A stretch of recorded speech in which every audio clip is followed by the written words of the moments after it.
Во центарот на Прилеп полицијата пронајде мртво тело на 65 годишен пензионер со видливи траги на насилство и убодни рани, најверојатно од нож, откако вчера во 11 часот во полициската станица.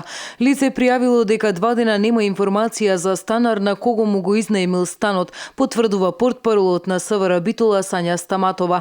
Сопственикот на станот со полицијата заедно ја отвориле вратата и во една од собите било најдено избоденото тело на ВМ.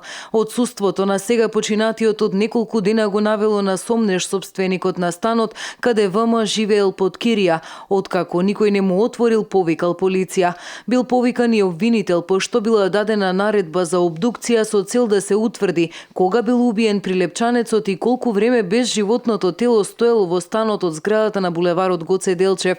Убиениот живеел во станот во кој се случило и убиството извесен период откако се вратил од странство. Според соседите, пензионерот добивал американска пензија, па многуми на убиството го поврзуваат со тој факт. Од полицијата велат дека работат на расветлување на убиството.